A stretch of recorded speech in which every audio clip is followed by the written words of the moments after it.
Přátelé a kamarádi, my vás moc zdravíme s Adelkou. Adelko, ahoj.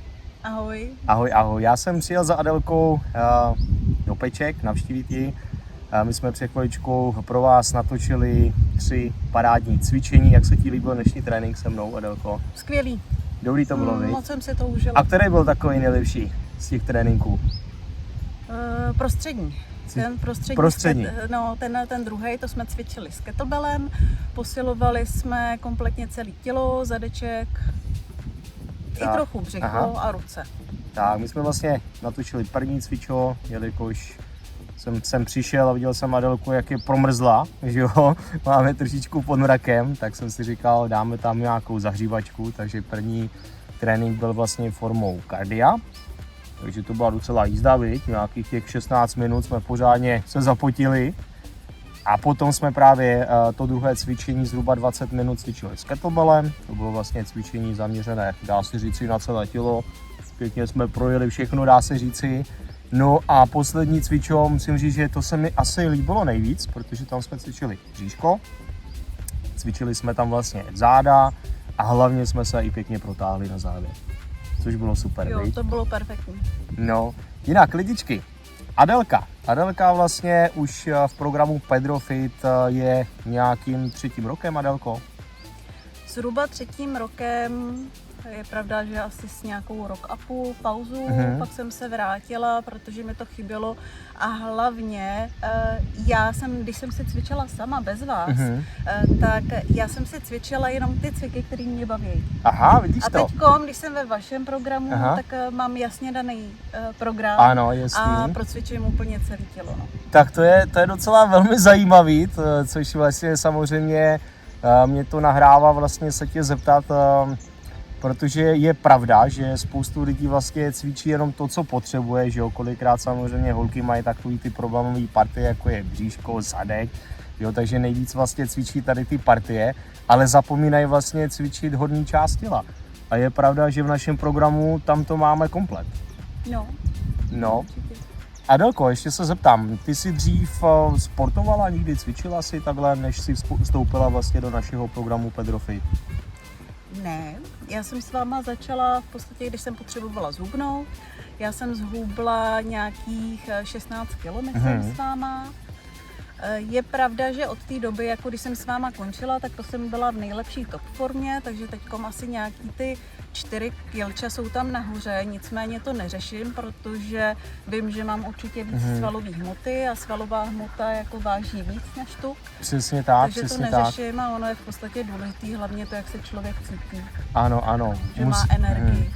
Musím teda říct za pravdu vlastně, co se týče, abych vlastně shrnul tvoje výsledky, tak vlastně před 3 lety ty jsi byla na mateřské dovolené, jo, takže se chtěla nějakým způsobem dostat do formy a jak vlastně vypadáš teď, tak to je úplně neuvěřitelné, jo, přesně jak říkáš ty, ta váha není vůbec podstatná, holky, tak proto vůbec neřešte nějakou váhu, jo, ale když se podívám na Adelku, tak to je samej sval, jo, za ty 3 roky prostě to je opravdu, jde vidět, že opravdu Adelka na sobě pracuje, cvičí, maká. Adelko, já se tě zeptám, ptám se takhle jakoby většinou lidí, kde jsi vůbec jakoby na nás přišla, nebo jak jsme vůbec začali naši společnou spolupráci. Já bych řekla, že já na si to Facebooku. vůbec nepamatuju. Já vím, že no samozřejmě, my vlastně makáme na Facebooku, pracujeme online, ale jestli jsi na nás přišla přes, já nevím, jestli jsi viděla proměnu, nebo co tě vlastně motivovalo k tomu, aby jsi k nám přidala? No, už je to dlouho, takže jsem jako úplně nevím. Vím, že jsem určitě reagovala pod nějaký příspěvek, že bych chtěla zhubnout.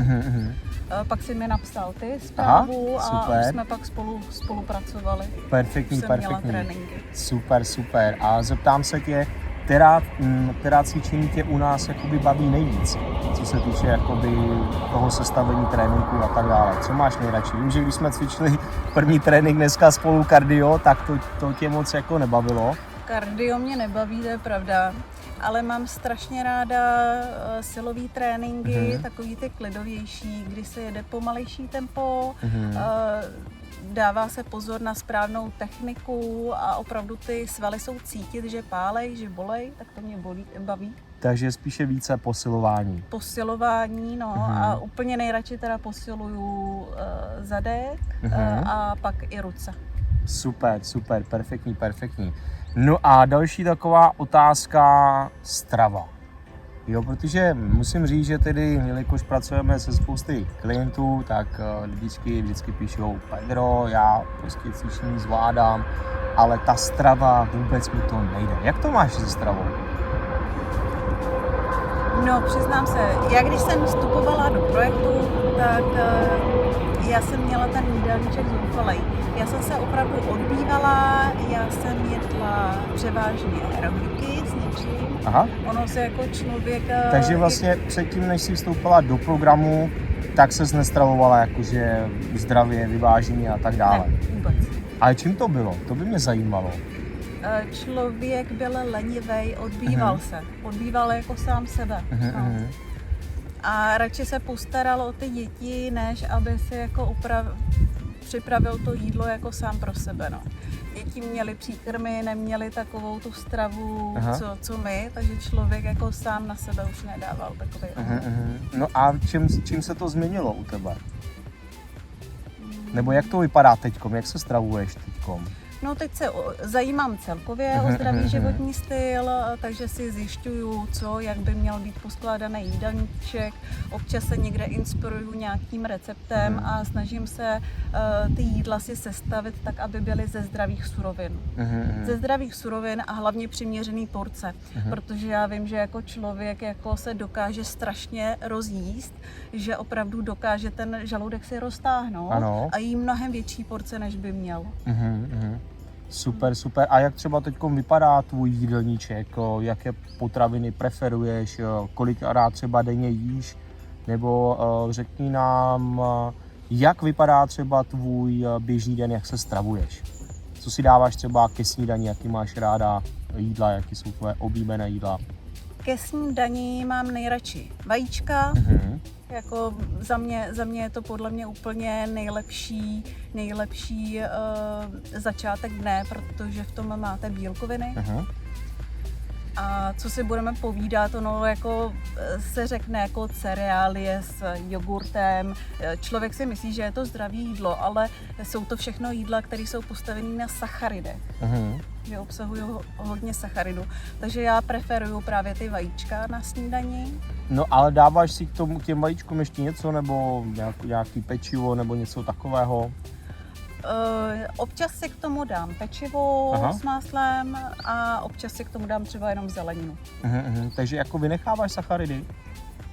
Ne, to určitě ne. Ne. Nevynechávám sacharidy. Spíše, aby jsme si jakoby přátelé vysvětlili, Adelka má v tady tom jakoby pravdu, jo, ale my musíme celkově zachovat vlastně veškeré makroživiny. Jsou sacharidy a sacharidy. Jo, jsou komplexní sacharidy, které pak máme vlastně z příloh, jako jsou brambory, jako je rýže a tak dále.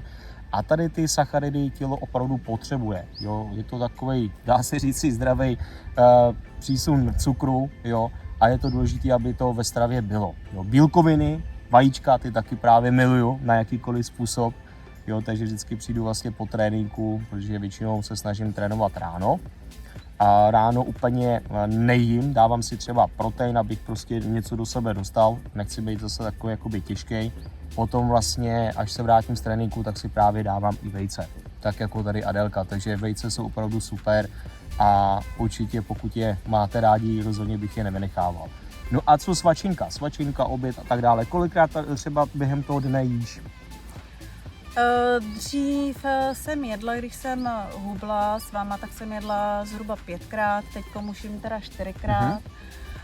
S tím, že většinou dopoledne já mám největší fekčák, takže opravdu si dám vydatnější snídaní, s tou vydržím až do oběda, pak si dám oběd, je to taková klasika, míchám ty přílohy, bulgur, kuskus, někde přidávám brambory, rýži, těstoviny, de facto všechno, snažím se, aby ten jídelníček byl pestrý. Perfektní, super. A třeba z masa, co máš takhle jako by nejradši? Z masa já mám ráda hovězí, mám ráda kuřecí. A kde to třeba takhle nakupuješ, to by mě taky zajímalo. No, já Nakupuješ v pečkách, nebo máš třeba nějaké farmáře, jo? Nebo... Nemám farmáře, ale ráda nakupuju na rohlíku. Na rohlíku, CZ. hezky, vidíš to. No, a tam mají jako opravdu všechno, no. Člověk jako, jednak je to pohodlnější, že vám to teda přivezou domů. Hezky. A mají tam od farmářů jako taky hodně bio. To přátelé, není to žádná reklama, jo, ale snažíme se vždycky najít nějakou inspiraci, kdo jak nakupuje, takže přes rohlík prostě si sedneš na internetu, naťukáš tam vlastně, co chceš. A je pravda, že teda já upřímně jsem nikdy přes rohlík nenakupoval, takže koukal jsem teda, co tam mají. A je pravda, že tam mají spoustu právě tady těch farmářských výrobků. Takže vlastně dá se říct, že nakupuješ od farmáře, ale přes rohlík.cz. No, přesně tak to je super. Takže ty to vlastně naklikáš a druhý den ti to přivezou nějak, nebo jak to funguje vůbec? No, když se to objedná ráno, tak oni to přivezou i večer, třeba ten den ještě. No tak to je super, to je super. A je to nějak jako dražší, nebo cenově nekoukala si? Jo, je to dražší.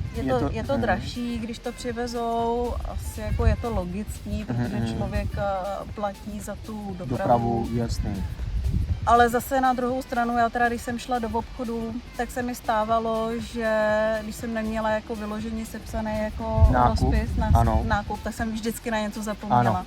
Takže to, když si to jako naťukám jako přímo, tak jako, nic nezapomeneš. Tak na nic nezapomenu. Tak přátelé, není to asi špatný tip, asi možná to taky zkusíme.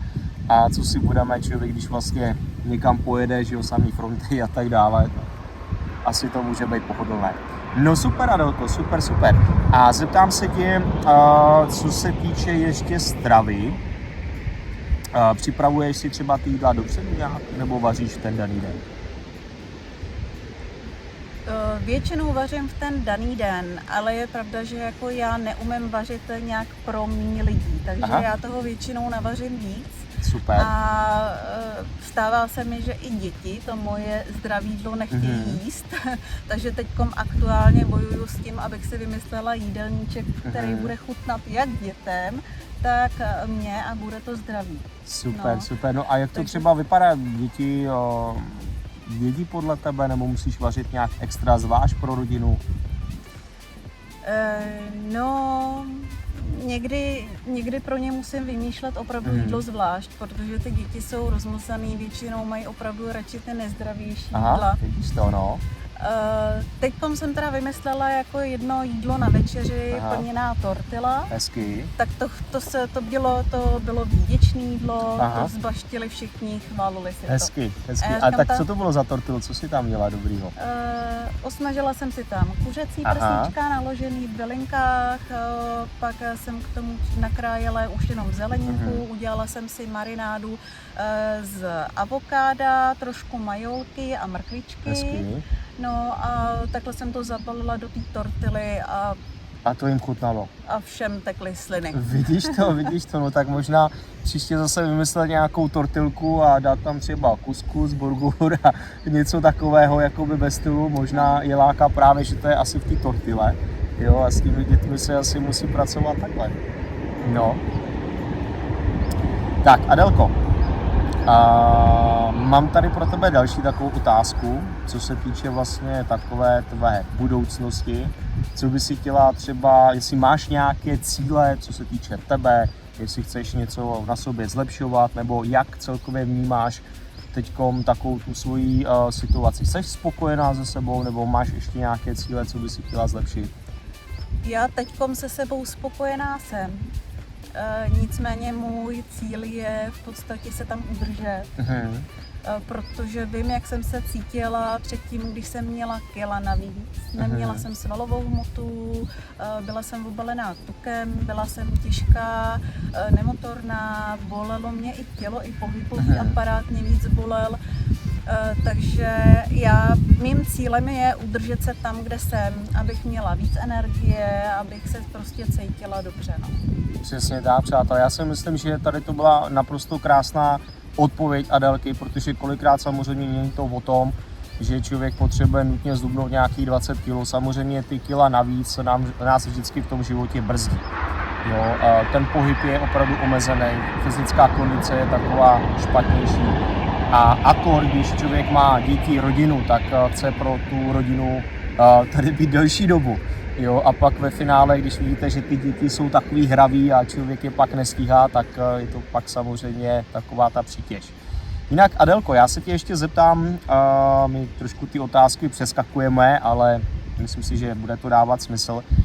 Zeptám se tě ohledně cvičení, spíš jakoby ten čas, protože spousta lidí samozřejmě dneska říká, no já nemám čas na cvičení, prostě já si ho tam nenajdu, jsem unavený a tak dále.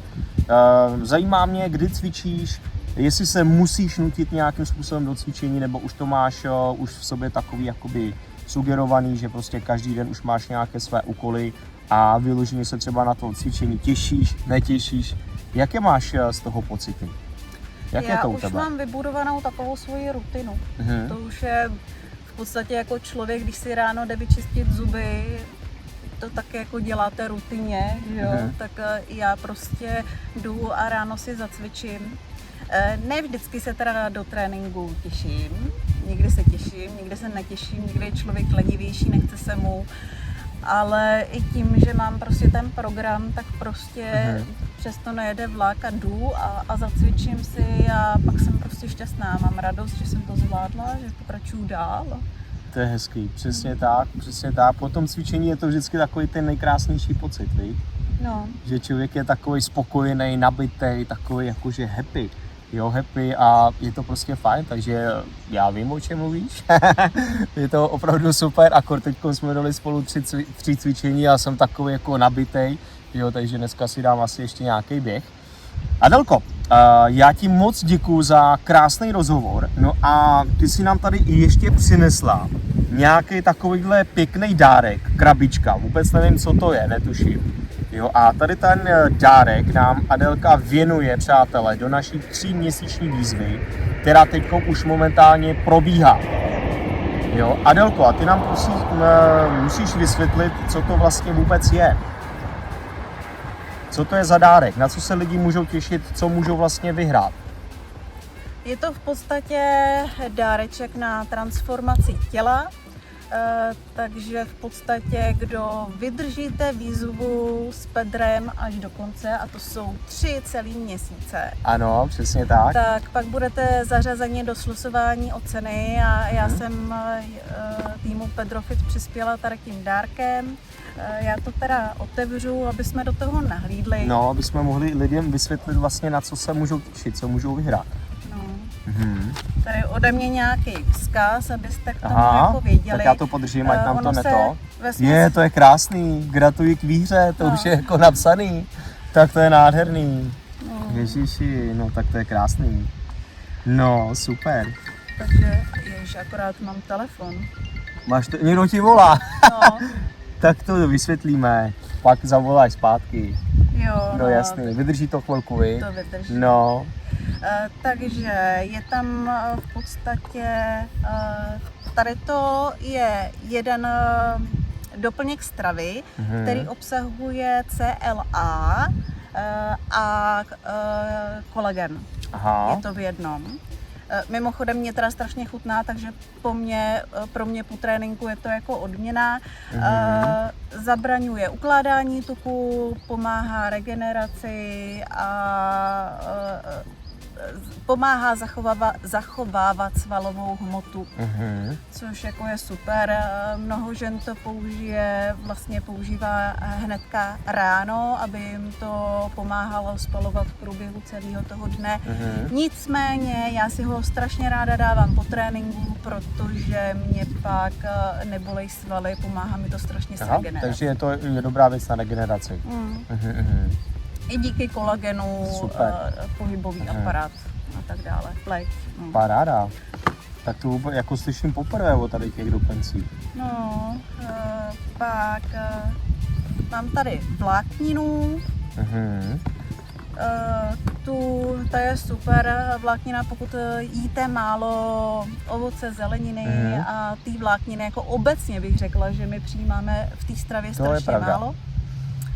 Tak je super, protože vám to pročistí střeva, tím pádem i jakýkoliv vitamíny a doplňky stravy pak dál budete užívat, tak se vám budou přes tu střevní stěnu lépe vstřebávat do těla. Jo, takže to je ta vláknina. Super. Pak tohle to je taková specialitka, to je výtažek z fazole bílé. Takže pokud vy si dáte, občas zřešíte a dáte si nějaký zákusek nebo jídlo bohatý na sacharidy, tak ten výtažek z fazole bílý působí tak, že tu glykemická, já nevím, jak to vysvětlit, aby to pochopili všichni, nebude vám cukr v krvi tolik kolísat. To Inzulín znamená, v krvi, že vám jasně, nebo vám... inzulín nevyletí Ano, tak nahoru jasný. a pomáhá vám to udržet hladinu. Rovnou. No. Tak a tady to, v tom jsou takový 3 sáčky, které se rozpouštějí ve vodě a v podstatě se užívají první 3 dny před užíváním tady těch ostatních doplňků na očistu. Aha, takže takový nejdřív jako se tím detox. detoxikujete a pak vlastně začnete používat tady ty doplňky. Jo. No. Adelko, moc ti děkujeme za takhle krásný dárek, přátelé, takže můžete se těšit, když to zvládnete do konce a budeme losovat, tak tady tu výhru můžete získat.